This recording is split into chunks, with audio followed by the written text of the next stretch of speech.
is the greatest country in the world. Thanks for being here. Welcome to our special Politics by Faith, the next generation. We cannot be so focused on the present, the immediate moment of every day-to-day politics that we lose focus on building up the next generation of kids to be righteous, patriotic citizens. We have to care because the left sure cares. There's a quote that's attributed to Lenin. It doesn't matter who said it. It's true. And the quote is, "Give me 4 years to teach the children, and the seed I've sown will never be uprooted." The left is sure going after our kids, and they've been successful for generations. So we need to get into our kids' minds and souls with as much zeal as the enemy has. This makes all the difference. There's no other way that good things can happen. I am certain that one reason why our founding fathers were able to rise to such the occasion that they were able to is because of how they were raised. They were raised to be ready for the moment that they met. Are we intentionally doing the same for our kids today? I don't see it. I think we're winging it. I think we're just hoping it works out for the best. Donald Trump has used this line a lot recently, and I like it a lot. He's talked about the American golden era. We were talking here about this special and like what does this mean? What is the golden era? What is that? The American golden era. I like the ring of it. Sounds good. What does it mean? There's a lot of different aspects of it. You know, one of the main issues of the campaign was this realization that America is not just a GDP. We're not a shell company. We're not an LLC. Our strength and our existence has to be more than just GDP. Because if you only think we're a gross domestic product, if you only think that that's like all we are, then you're going to make certain decisions that don't consider how it affects people who live here. Right? We're not just a GDP. We're a nation. Right? But if you're only worried about a decision based on how it affects the economic growth as measured by a single metric, you're going to make some really bad decisions for people. Right? Something like, well, we need to sell more cars. Okay, how are we going to sell more cars? Well, let's bring in 20 million illegal aliens. They'll buy some cars. Right? Like, well, that's not, I guess if selling cars is your only goal in life, then I guess that's a good idea. But it's not really a good idea if you're a nation. So we realized, I think, going into this last election that we got to do better than that. We have to understand who we are and what makes this a nation. You know, I've said my whole life, and we've rebuked this many times in the show, and I've said that America's an idea. Well, no, like I live here, so this is more than just an idea. Do you remember this World War II veteran from the RNC? America, people say, America is an idea. But I believe America is much more than that. America is our home.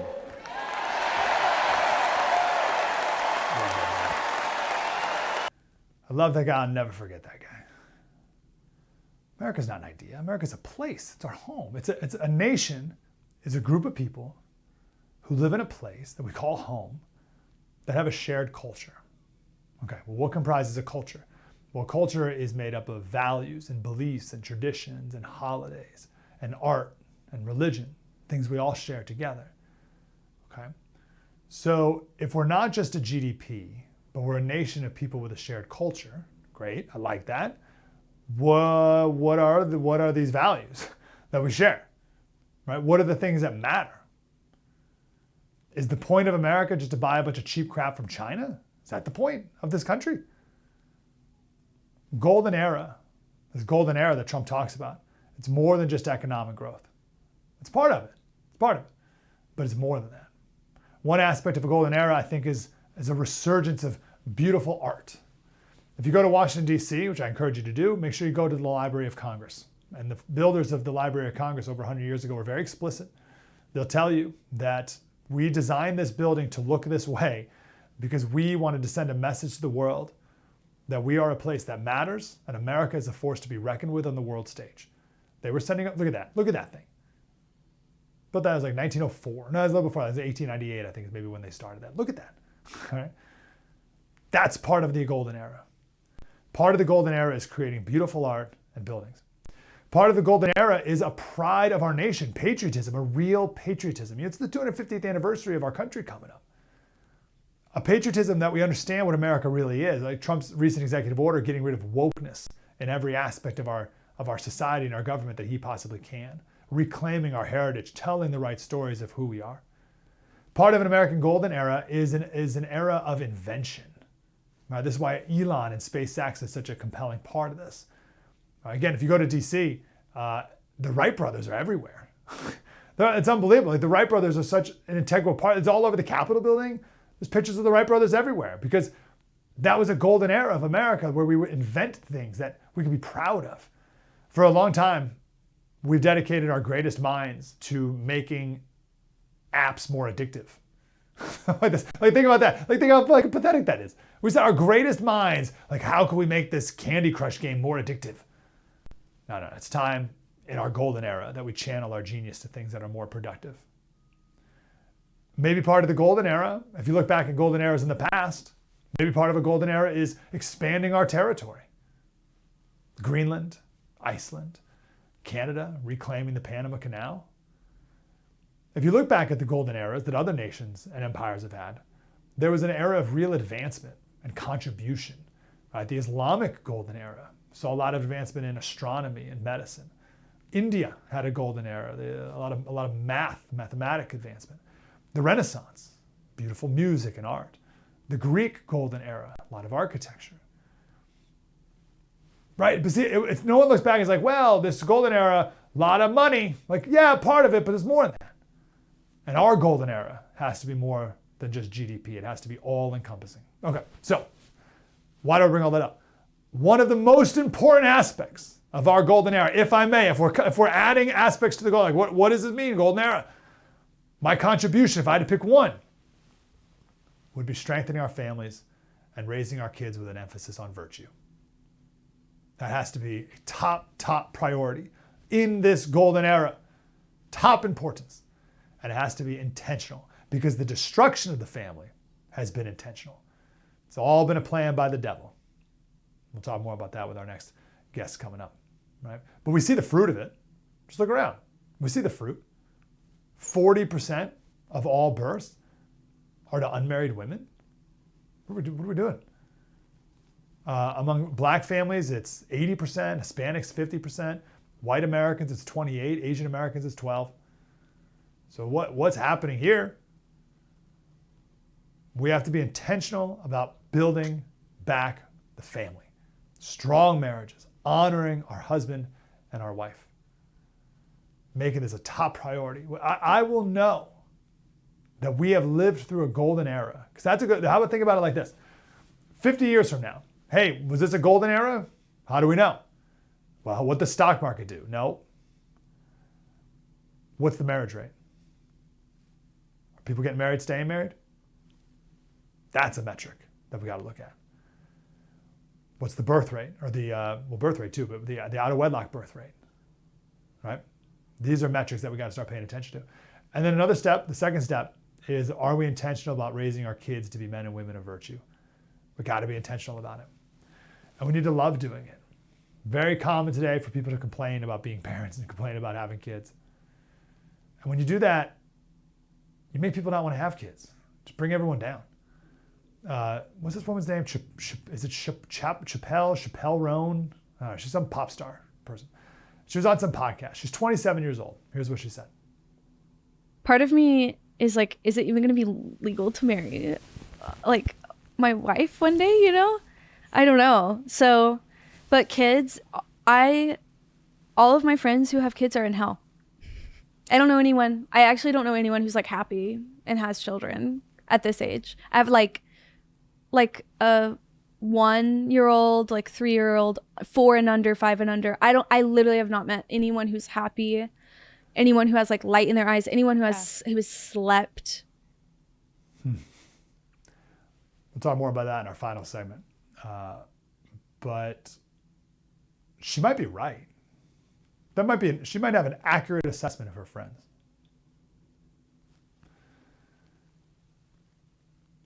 It's the friends that need to change. And we all, like, who cares about sleep? You're raising souls.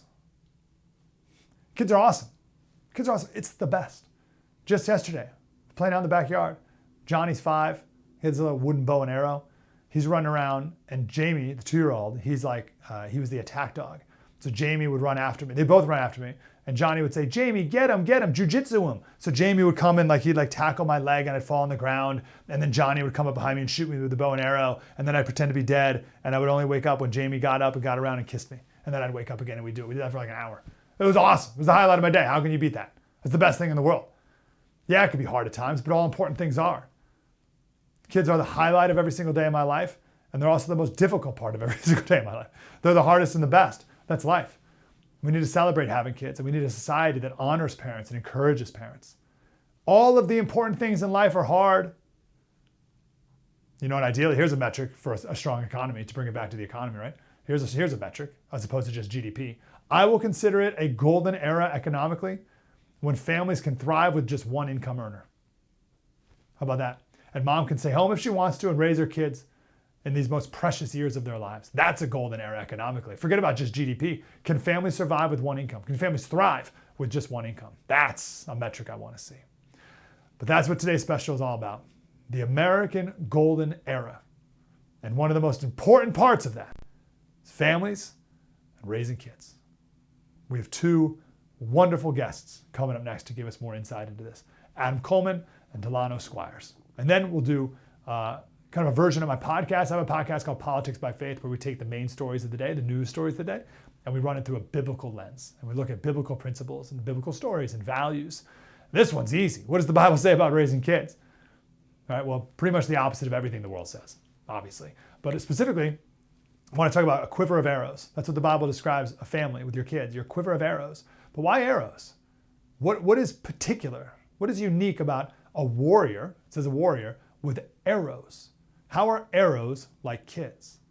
We'll talk about that in the final segment, all coming up right here on the First TV.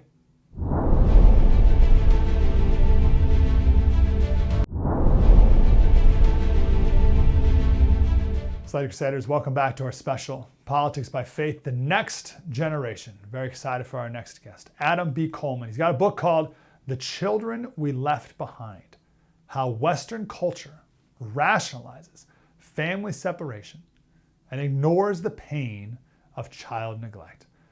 Adam, great to talk to you, man. Thanks for being here. Thank you for having me. So we're going to start off with this foundational question here first. How do you talk about this problem, knowing that half of everyone listening, probably statistically, either comes from a broken home or is divorced once, twice, kids out of wedlock? I mean, there's a lot of shame here. There's a lot of regret. There's a lot of everything here. And then you come in and you say, oh man, it's the biggest problem in America. It's like, oh geez, how do you talk about this issue then? Well, for one, you lead with love. I think if you love someone, you'll tell them the truth. And if you're having this conversation, you're probably having it with someone that you care about. And so you don't want to shy away from the truth, but just like anything, it's how you discuss it. I think if you lean with love, the judgmental fears will go away, or at least the people you're talking to won't automatically jump to judgment. But I also think it depends who you're talking to. If you're talking to someone like myself, who was abandoned, who was left behind, then yeah, it's a lot easier to talk with love. You're trying to be empathetic to them, understand where they're coming from, but also tell them that, there is hope and maybe you should lean on forgiveness. If you're talking to someone who is currently leaving their children behind, my suggestion is to always speak from the child's perspective. I think it's very easy for adults to talk to other adults and give adult rationalizations, but it's difficult for adults to bring up the child's perspective. Like, think of the children, but beyond saying think of the children, detail, here's what they might experience. Here's where they'll struggle with. Statistically, here's what they'll struggle with by you doing this. Have you thought about that? Do you remember when you were a child and what you went through? What would you have wanted? And I think having someone take it away from themselves and put it onto somebody else, especially an innocent child, can actually help them to really reconsider their actions And even with this book, that's what I'm hoping for, to give my story as an example as to what happens when you do forget about your kids. Surely there's someone watching right now who says, yeah, but Adam, you don't understand. My wife is awful, or my husband is terrible. And it'd be better for the kids if we leave. Now I'm putting physical abuse aside here. But you know, it's better for the kids if we break up. It's better if they have 2 bedrooms, one they sleep on the weekend and one they don't. You don't understand, Adam. You don't understand what I'm going through and we're going through. Then my statement would be, well, why did you have children? Did you have children so that the children affirm what you're doing, or that you have someone to sacrifice for? Because there's nowhere in getting married that you have to be happy 24 hours a day. Sometimes there are going to be moments where you disagree with the partner, but at the end of the day, you're supposed to resolve these things, especially when you have children. The reason why is because you have to sacrifice for someone that you care about. If you claim to care about your kids, you sacrifice for them. And that also means sacrificing your pride, right? And sometimes people get into these arguments and they're just too prideful to apologize or to look past someone's flaws and try to find something that they can be reasonable on and agree on these different differences. But now we like to say that these differences cannot be overcome. One of the top reasons to get divorced is because of finances. Well, if you're getting divorced because of finances, then taking one household and splitting it into 2 does not fix your finance issue. It actually makes it worse. So maybe there has to be some sort of thing that you want to try to resolve together so that you can keep the family together. And you know, there is no perfect marriage. I've talked to people who've been together for 20 plus years, and some of them admit, like, we had a moment where we thought we were going to split apart, but we worked through it and our relationship got even better afterwards. So it is possible. You mentioned happiness. I think that's like the religion of the day is I have to be happy. I have to seek happiness. This misunderstanding of our pursuit of happiness, happy. And it ties into selfishness then, right? And our selfish desires. Is that part of the root of this? Can you speak to that selfishness? Yeah, absolutely. I think that is the root of it. You're thinking about yourself.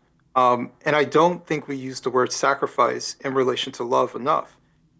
When you love someone, you sacrifice for them, point blank. And if you're not willing to sacrifice for them, then you don't actually love them. And so whether you're sacrificing your money, your time, effort, sacrificing things that you want to do, when you become a parent, maybe you do want to go out that night. Maybe you do want to go to the club, right? But you're not going to do it because your children need you. You're sacrificing something that maybe deep down inside you want to do, but you're not going to do it because your children matter more to you than that activity that you want to be a part of. And I do think that there's an issue with an unwillingness to sacrifice for our kids. But what makes it worse is that the people around the selfish parents validate their selfishness, right? So they don't get any pushback. There's no shaming. There's no saying, hey, are you sure that's a good idea, right? Everybody can see what's about to happen. They know it's about to be detrimental, but they say, it's none of my business, right? They don't love these people enough to tell them the truth. And so what I'm encouraging with this book is that you tell the people that you love the truth. And if you actually love someone, you also sacrifice for them. So if you're a parent, your purpose is to sacrifice for your children. I'm trying to put myself in the mind of a divorced person or people going through this. And I've heard this excuse that, well, my kids would want me to be happy, Adam. And this isn't good. This isn't good. My kids want me to be happy. What do you say to that? I would say that's not how children operate. You know, children have a need to please their parents.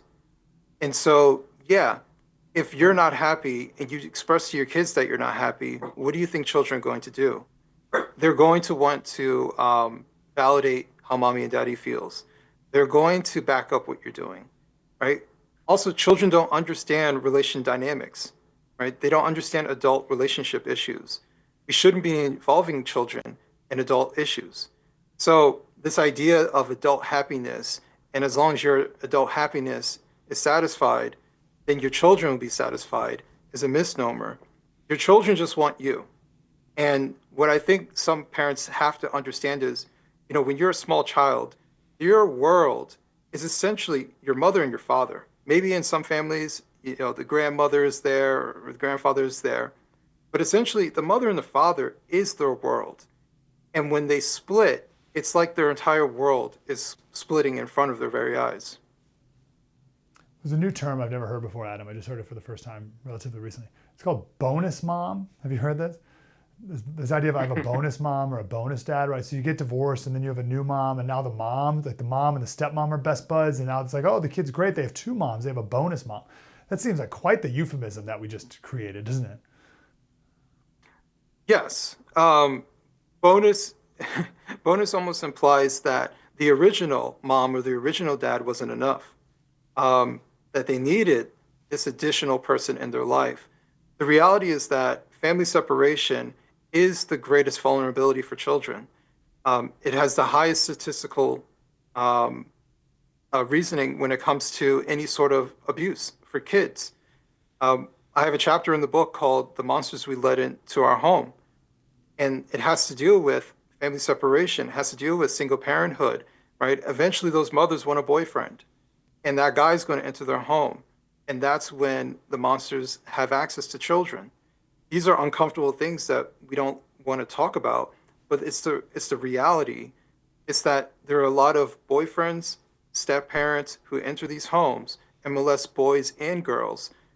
And it's very uncomfortable to highlight this because it makes the parent who let them inside the home feel guilty. And it's not like they're doing it purposefully. It's just the circumstance of not realizing that there are predators in the world and they're looking for prey. And they're going to use that parent who is vulnerable to get to them. Again, putting physical abuse aside. So you're just saying, Adam, you want a woman listening now whose husband cheated on her or routinely cheats on her or is prideful and all these terrible things that you're speaking against. You just want me to stay in this home and be miserable? How is that good for the family? Well, no. I would say even the Bible advocates for a divorce if there's infidelity. So they kind of excuse that in those circumstances too. What I'm saying is that a lot of divorces end because of petty differences and because of financial issues. Many of these things can be resolved, right? And it takes a lot of swallowing of pride, but it also takes a recalibrating of what's important to you and your family. And obviously, if one parent really wants to keep the family together and the other one doesn't, there's nothing much you can really do.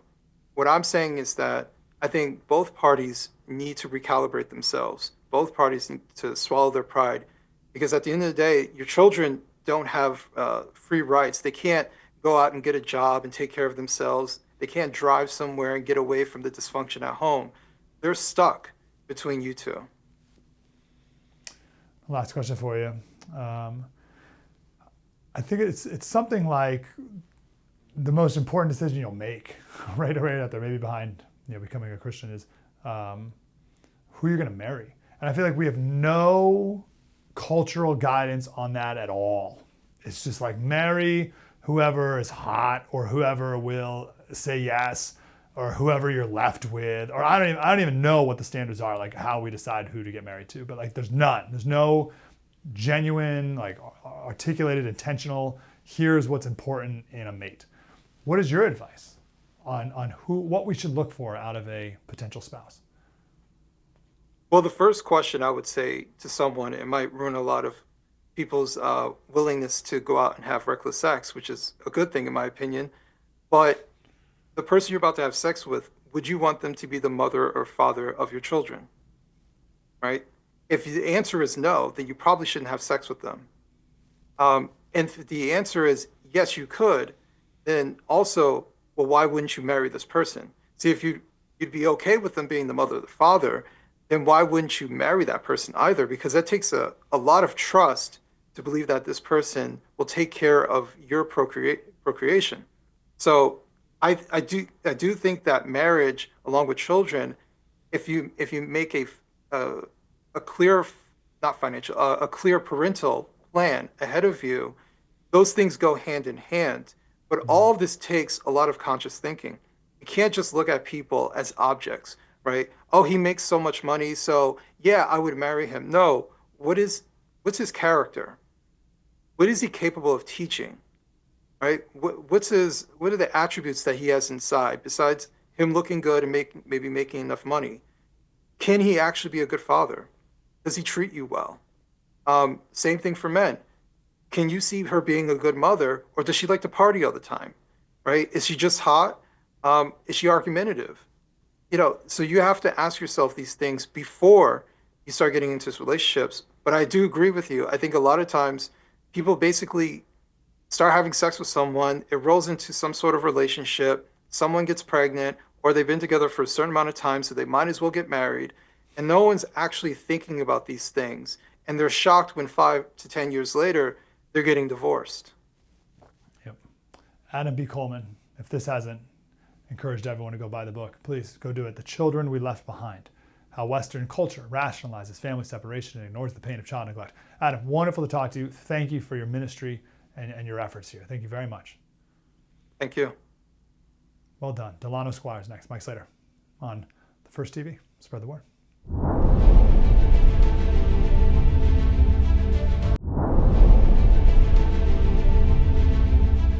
Welcome back to our special Politics by Faith, the Next Generation.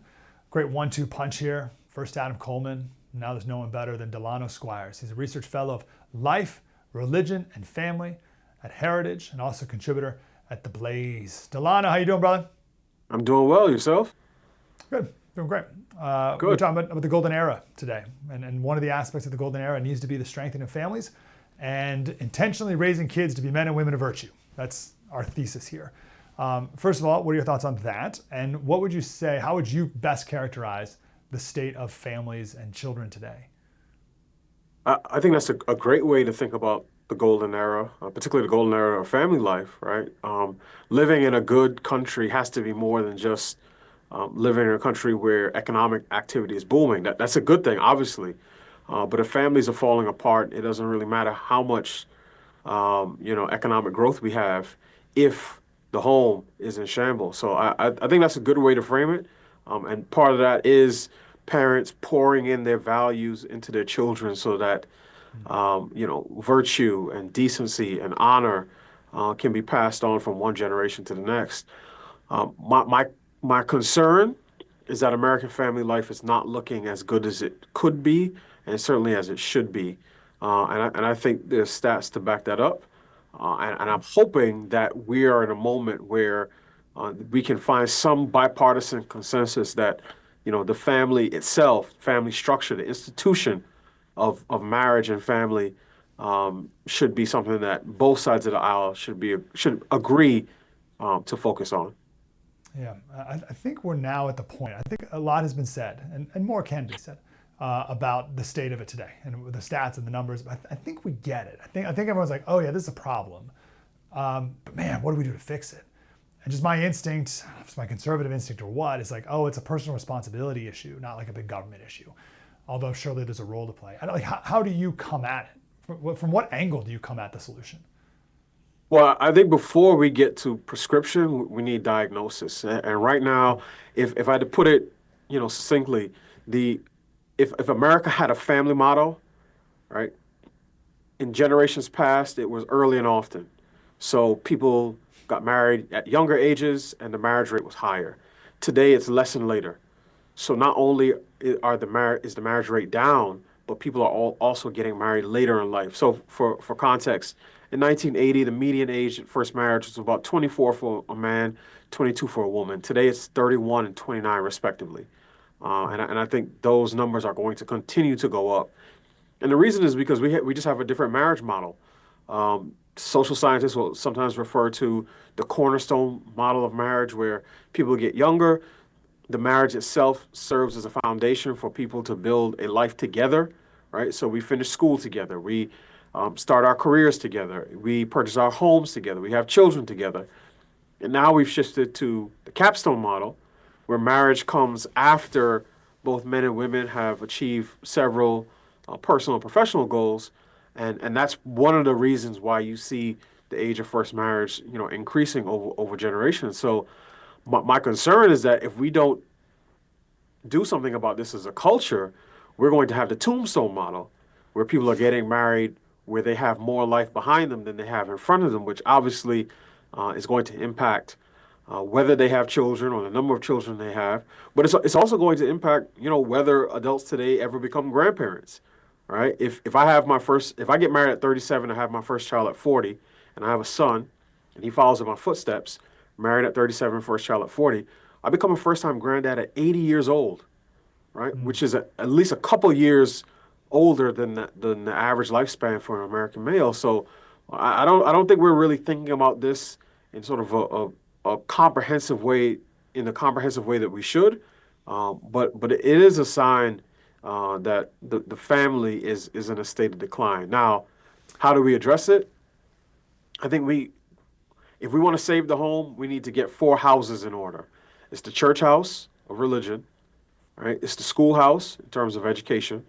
It's the state house in terms of government and public policy, and then it's the art house in terms of, media and entertainment. So each of those houses plays a role, I believe, in encouraging marriage and family, and doing so in a way where people don't feel that they have to have every single thing in their life completely in order before they can take on the responsibilities of having a spouse and starting a family.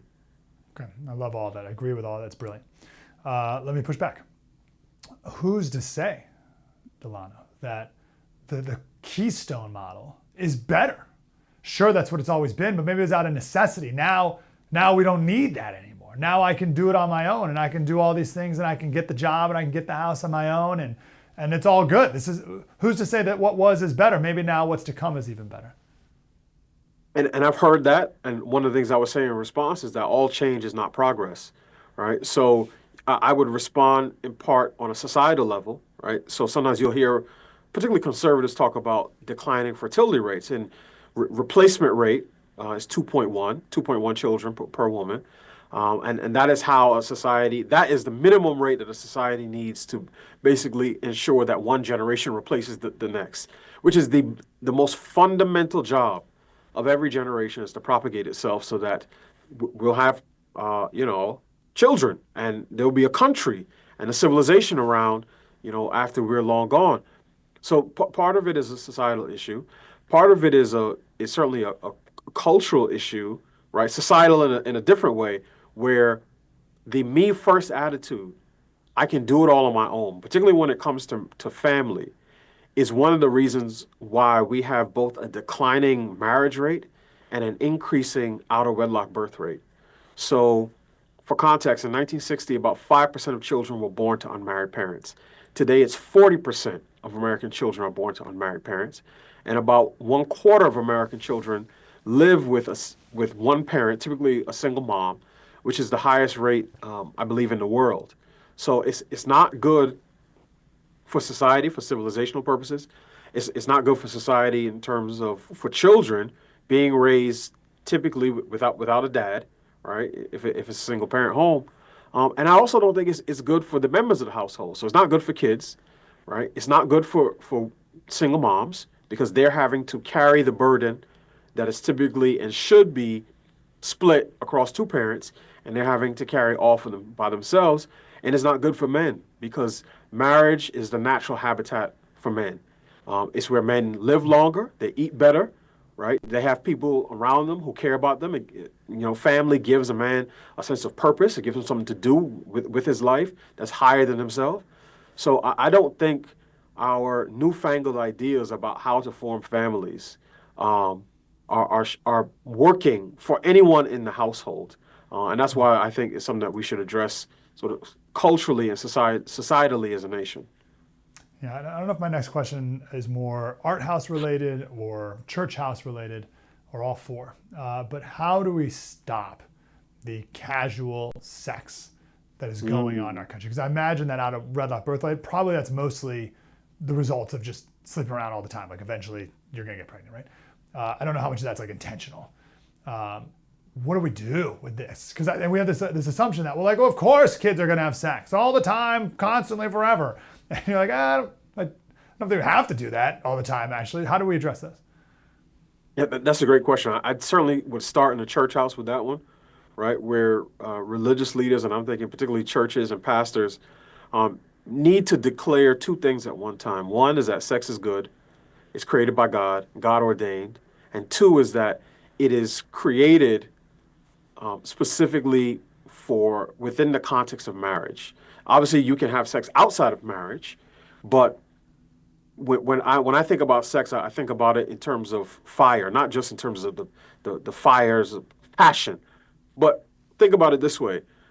Fire can heat the home, fire can cook your food. But if the fire gets out of the fireplace and just into the middle of your house, you're going to have trouble.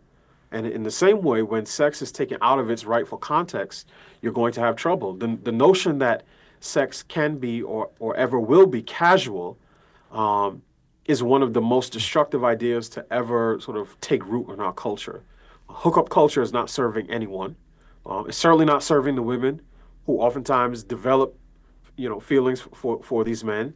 It's not serving men, right, who sort of bounce from one woman to the next, never creating any deep sort of emotional bond, and then think after they're done sowing their wild oats in their 20s that when they get married in their 30s, that they'll have no problem staying, committed to one woman. And that's just real women. We're not even talking about the impact of pornography at this point.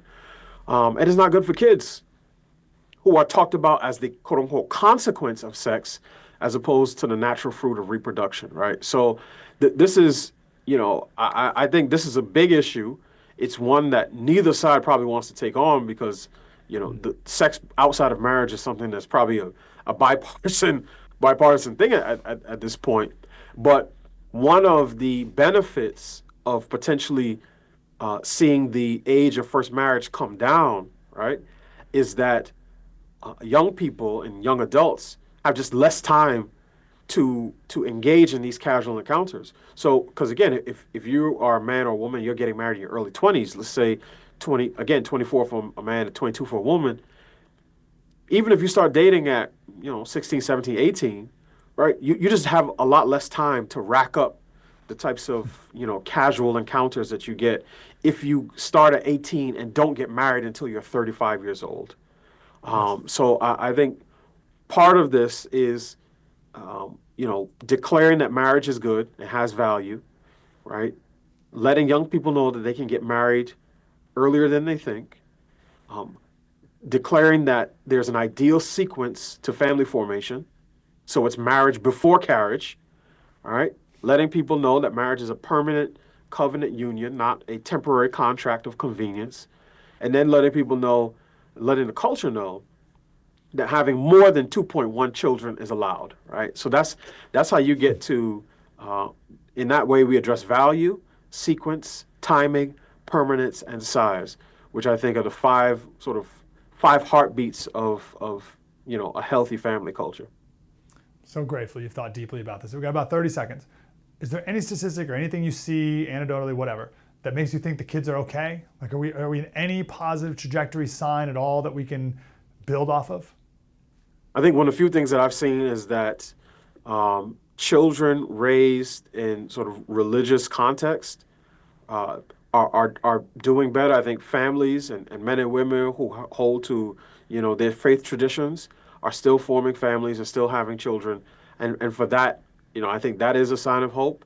The difficulty is that close to a third of American adults identify as none, so they don't practice any particular religion, and that's not even talking about the people who just identify with religion but just are casual observers or practitioners. So my hope is that we have a spiritual reformation in this country that pushes people back to God's, ordained and creation plan for marriage and family. Amen. Delano Squires, thank you for your ministry, Delano. Well done. Where can people follow you? Well, I try to stay out of trouble on X, but not very successfully. So they can follow me on X at Delano Squires, all one word. Please keep up the great work, brother. Very grateful. Thank you. I appreciate it. He's a research fellow, Life, Religion, Family, and Heritage, and The Blaze, of course. Delano, thank you. All right, let's come back and we'll talk about the quiver of arrows.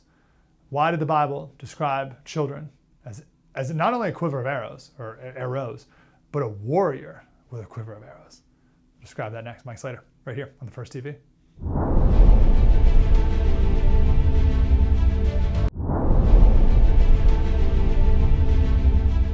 Welcome to Politics by Faith, the next generation. What does the Bible say about raising kids? So I have a podcast called Politics by Faith. We take the news of the day and we run it through a biblical filter, biblical lens, biblical stories, biblical truths. This topic here about raising kids, you can listen to it anywhere you listen to podcasts.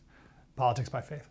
What does the Bible say about raising kids? Well, this one's actually pretty easy. The Bible has everything we need, right? Deuteronomy 6, right there, right? You're God leading the Israelites out of slavery. Here's my big advice for you guys.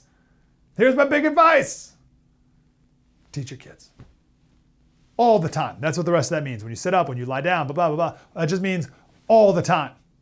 And if you don't instill the truth in the next generation, they will lose it, they will fall away, and society will crumble. This is why we rebuked recently the lie that you don't need to teach kids what to think, just how to think. No, you need to teach kids what to think. Because if you don't, the devil will. If you don't, the enemy will. If you don't, people who hate you will. You must teach your kids what to think. The Bible is all about standards that you yourself need to uphold. I fail these every day. The Bible says in Ephesians 6:4, fathers, do not provoke your children to anger. Bring them up in the discipline and instruction of the Lord. We need to raise our kids through example. I've learned that. You can lecture all day, but there's times for it. But example is everything. My biggest failures as a parent is when I get upset at my kids and then I realize that they're doing that thing. It's a direct reflection of me. Right? It's like, Jack, clean up your room. How could you not clean up your room? And then I go into my office and it's like, okay, I get it. Parents need to be patient like God is with us. Psalm 86:15. Parents need to be forgiving like God is to us. Daniel 9:9. We need to discipline our kids. Many parents don't discipline today. Kids are hog wild. But God disciplines us. No, Psalm 94:12 says, blessed is the one you discipline, Lord, the one you teach from your law. I want to sit on this one, though. We quoted in the opening segment, Chappelle Roan, if that's how you pronounce her name, it's a pop star. So the parents raising kids are miserable. Everyone she knows with kids are miserable. She's right. Like that observation is accurate in her life, probably. But that's not good. It's not how it should be. Psalm 127:3 says, behold, children are a heritage from the Lord. The fruit of the womb is a reward. Children are amazing. Actually, let's go backwards. Let's go to the first verse. Solomon wrote this. He said, unless the Lord builds the house, they labor in vain who build it. Unless the Lord guards the city, the watchman stays awake in vain. Like, who cares? If God's not involved, none of it matters. We need God for everything. We need to build a house to glorify God. Otherwise, it's not going to happen. There's a Latin expression, nisi dominus frustra. It means without the Lord, frustration. Some people believe that the word house here actually means family. But even if it just means a physical house. Now, why does this matter is the opening lines of this psalm. Right? So go back to verse 3. Behold, children are heritage from the Lord. The fruit of the womb is a reward. Why build a house if it's not for a family? Why are we protecting cities if it's not to protect the families that live in them? So the Bible is recognizing what we used to know in America, that the family is the most important unit in a society. We've come to believe that we're a nation of individuals. We're not. We were built as a nation of families. We used to know that in this country. We got to get back to it. Now the very next line. Like arrows in the hands of a warrior, so are the children of one's youth. Happy is the man who has his quiver full of them. I want to focus on the idea of an arrow and also a warrior.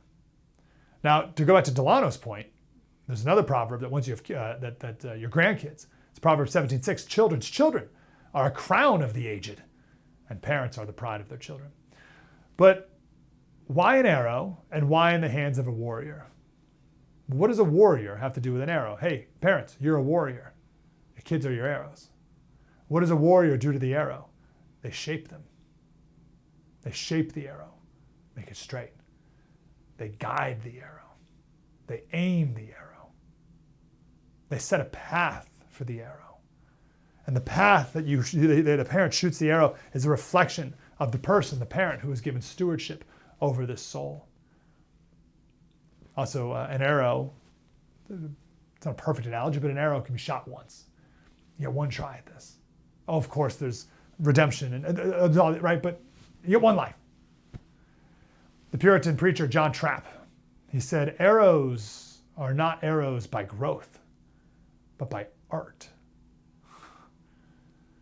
Right, again, you go back to this idea, which it clearly came from the devil, that we don't teach kids what to think, you teach them how to think. Oh, just let the kids raise themselves. It's like, no.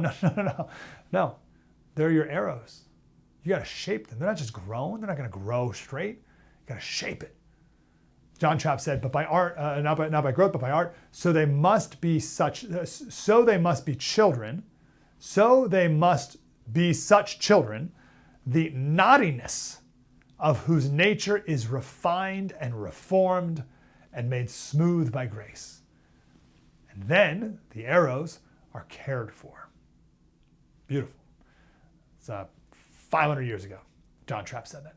We need a society that values children again, that encourages parents, makes it easier to be with our kids as long as possible, right? Again, to go back to, if our goal is GDP, then that's not great. But if our goal is to create such an economic, thriving society that parents can stay home with their kids longer, that's a beautiful thing. That's a golden era. But we need to get back to a society that understands that raising kids has to be an intentional act. An intentional act. And it's an act against the world. It's a countercultural act. This is the golden era. This is how we live a golden era. If parenting rises to the top of importance. Podcast is Politics by Faith. You can download it anywhere you listen to podcasts. I'd love it if you join us over there every day. Politics by Faith. The next generation. Here on the First TV. Spread the word.